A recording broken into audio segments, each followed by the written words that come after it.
MBA છે, BSc, MSc, એનાથી તમે આગળ વધીને તમે વૈજ્ઞાનિક પણ બની શકો.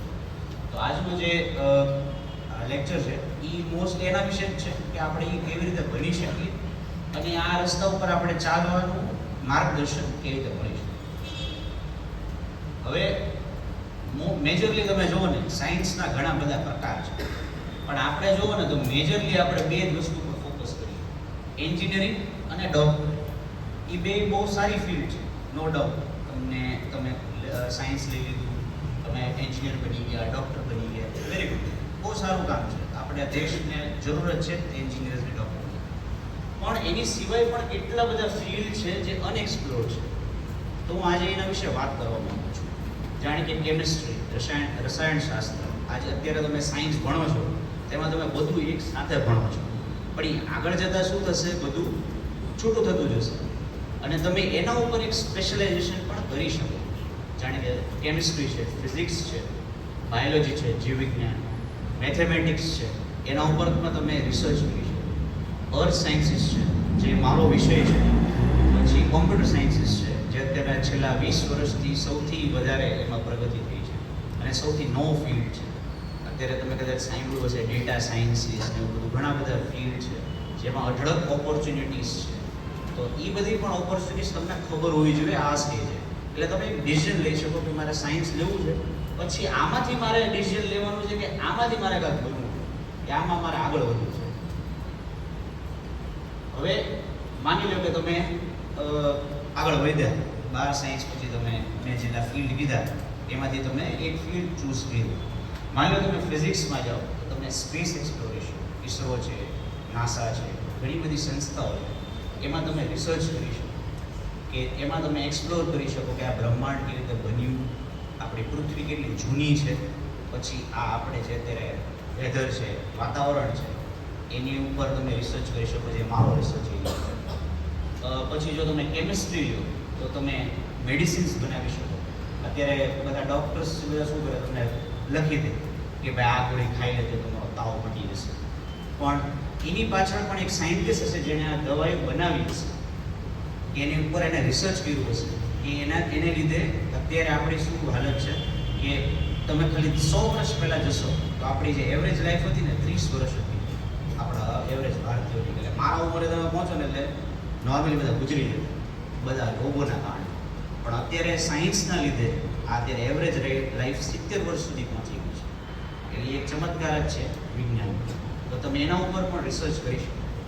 પછી જે નેક્સ્ટ ચેલેન્જ છે, તો તમે માની લો કે કેમિસ્ટ્રી લો તો એ છે ક્લીન એનર્જી. અત્યારે તમને ખબર છે બહુ પ્રદૂષણ થાય છે, વાતાવરણ ખરાબ થાય છે. એ કેને લીધે થાય છે કે આપણે બહુ કોયલો બાળીએ છીએ, બહુ પેટ્રોલ બાળીએ છીએ. તો આપણે આગળ જતાં ક્લીન એનર્જી, એટોમિક એનર્જી છે, પછી રિન્યુએબલ એનર્જી છે, એ બધા ઉપર આપણે જોવું પડશે આગળ જતાં આવનારા 10 થી 15 વર્ષમાં. એ જો આપણે નહીં જઈએ તો આપણે આ પ્લાનેટ છે એ ધીરે ધીરે ન રહેવા લાયક કરી નાખશે. તો એના ઉપર પણ રિસર્ચ અત્યારે ચાલે છે.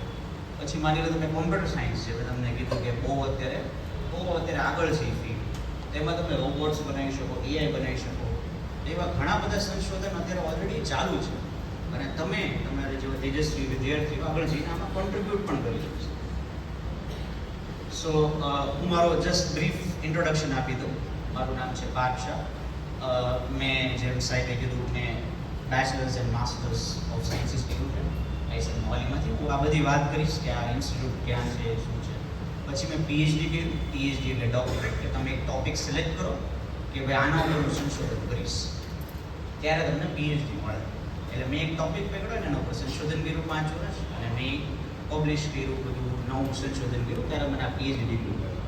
અને અત્યારે હું એઝ અ સાયન્ટિસ્ટ છું US માં. નેક્સ્ટ મંથ હું જાઉં છું. સો તમે એમ પૂછો કે ભાઈ તમે આ બધી બહુ વાતો કરો છો, તો તમે તમારું તો રિસર્ચ કહો મને, શું કરો છો રિસર્ચ તમારું? તો મારું જે રિસર્ચ છે ને એ આના ઉપર છે, ગ્લોબ ઉપર છે. આ તમે જો આ મેપ છે આખા વર્લ્ડ. અત્યારે આ વિડીયો ચાલતો નથી, પણ જસ્ટ કીધું કે શું થાય છે અત્યારે. તમે કદાચ ન્યૂઝમાં એક સાંભળ્યું હશે છાપામાંથી કે આ વર્ષે સૌથી વધારે ગરમી પડી. સાંભળ્યું છે કોઈ ન્યૂઝ? તો એ કેવી રીતે તમને ખબર પડે કે આ વર્ષ સૌથી વધારે ગરમ છે? કે આ વર્ષે સૌથી વધારે તમને વરસાદ મળ્યો, એ તમારે કોકની સાથે કમ્પેર તો કરવું પડે ને. તો એના માટે અમે શું કરીએ કે ડેટા બનાવીએ. 1980ના 1880ના એના ડેટા હોય અમારી પાસે, સેટેલાઇટ થ્રુ હોય અને અલગ અલગ ઓલા બીજા બધા ઇન્સ્ટ્રુમેન્ટ્સથી હોય. તેનાથી અમને ખબર પડે કે આટલા વર્ષો પહેલાં આટલો ડેટા આવો ટેમ્પરેચર હતું. એટલે અત્યારે શું થાય છે કે અત્યારે ગરમી વધતી જાય છે અને વરસાદ વધતો જાય છે. અને હવે તમે મને પૂછો કે પાર્થભાઈ આપણે 10 વર્ષમાં શું થશે, તો હું તમને એનો જવાબ કેવી રીતે આપું. એના માટે મારે પોતાનું રિસર્ચ કરવું પડે. તો માની લો કે તમે જાઓ છો ડૉક્ટર પાસે, તમે એને પૂછો કે મને તાવ આવે છે, તો એ તમને શું કહે કે મને તમારી હિસ્ટ્રી આપો, તમે શું ખાધું, શું પીધું, તમે ક્યાં ફરવા ગયા હતા, બધી તમને પૂછે ને, માહિતી પૂછે. સેમ મારે તમને પૂછવું પડે કે ભાઈ 10 વર્ષમાં શું થશે. એના માટે મારે તમને પૂછવું પડે કે 1000 વર્ષ પહેલાં શું થયું, 1000 વર્ષ પહેલાં વાતાવરણ શું હતું. તો હું કહું કે 10 વર્ષ આગળ કઈ રીતે જઈએ. તો એ મારું રિસર્ચ છે. હવે માની લો કે તમે કદાચ ગૂગલ યુઝ કરતા હશો કે ભાઈ આજનું શું વાતાવરણ છે, એટલે તમારા પાસે આવી જાય કે ભાઈ આજે થોડોક વરસાદ આવશે, કાલે બહુ નથી કે વરસાદ, પછી સીધો ગુરુવારે ફૂલ વરસાદ છે, ગુરુ શુક્રવારે. તો એ તમને આ કેમ કહી દે છે, પહેલેથી જ આગાહી કેમ કરી દે છે. એ મારું પોતાનું રિસર્ચ વર્ક છે. તો એના માટે તમારે ખાલી આજનો ડેટા ન જોઈએ, તમારે પાછળ 1000, 2000, 1 લાખ વર્ષનો ડેટા તમારી પાસે હોય ત્યારે તમે આ પ્રેડિક્ટ કરી શકો કે આગળ શું થવાનું છે. અને ખાલી 7 દિવસનું નહીં, હું 100 વર્ષ 200 વર્ષ શું થવાનું છે એ પણ અમે પ્રેડિક્શન કરી શકીએ છીએ. તો